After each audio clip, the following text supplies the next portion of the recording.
Okay, so this week is another game, and because it's another week of 52 Weeks of Gaming, which means that it is Human Fall Flat this week, which, looking at it and seeing some PlayPals videos of it, I knew that it was a game I had to go and try because of just how over-the-top ridiculous it is, and it really reminded me of Gang Beasts, just how the characters moved around and all of that. So, and I love Gang Beasts, as you can watch in our previous videos years ago of playing Gang Beasts and all the madness that happened there.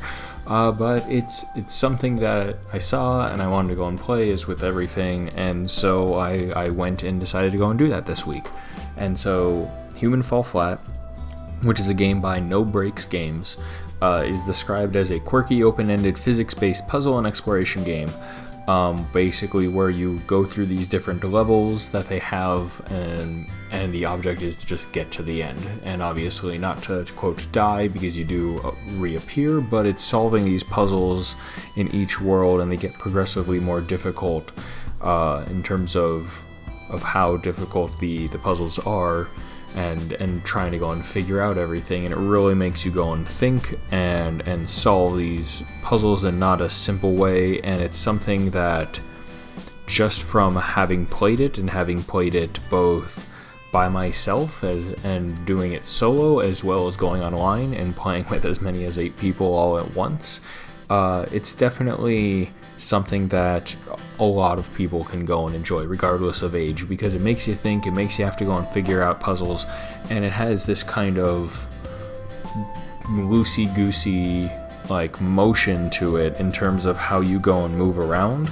and so how your character moves around. And that's why it reminds me of Gang Beasts, because of just how the ragdollish the characters can be. And it's so funny when that goes and happens. Obviously, online multiplayer, you can run into some issues where you get people who are trolling and trying to go and do things against what should be happening.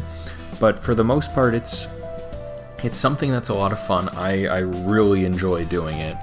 And it's a game that I had a ton of fun with. There's not too much to really go and dive into outside of maybe a few of the levels, and that like the first one is just kind of explaining, like, okay, you can go and press buttons, and how you do. And the second one's about moving carts, and each one kind of adds this new mechanic to it. But there's a lot that it's all about trying to figure out the physics of this world and how it works. Like the castle level, you have to like jump on a lantern, swing across like this river that's rushing past so you don't fall in it, and just fling yourself across at the right time. And it's something that I found myself constantly going back to and being like, okay, I just gotta play a few more levels, just gotta go through, see if I can go through and get this one, because there's different achievements in the game for doing different ridiculous things.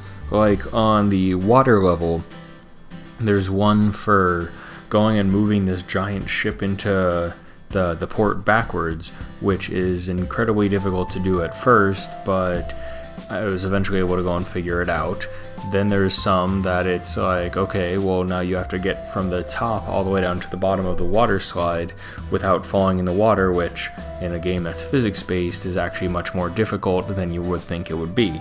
So there's just a lot to this game and a lot to go and do in it, and it's just silly and quirky and over the top and absolutely fun. I love games that go and have a really good physics engine to them.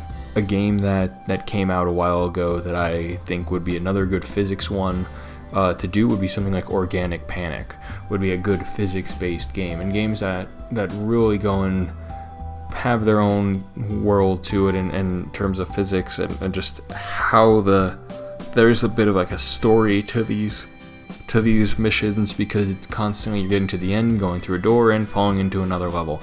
And so it's these kind of environments, as the No Breaks calls them, dreamscapes, that you go through, that are more over and over ridiculous, and at the end, even with the new ones that they've been adding out, like Aztec and Steam and Ice and Dark, that there's so much to it that you have to kind of do multiple playthroughs of it, and you have to go through multiple times, either as yourself, you can try it with some friends, great team building exercise sort of thing, or go online and deal with the madness that is the internet and try to get in a game and see how over the top ridiculous that is.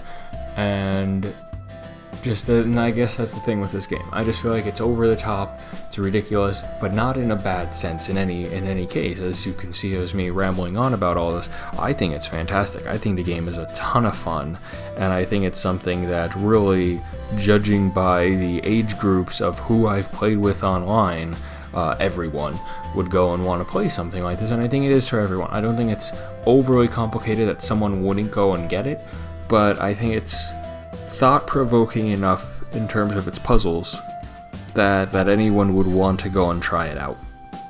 And that's what I think. So I think everyone should go and play some Human Fall Flat. You can go and play it on Windows, you can play it on the Switch, you can play it on PlayStation 4, you can play it on Xbox One. There's pretty much every main system that's out now you can go and play this game on, and everyone should go and do it.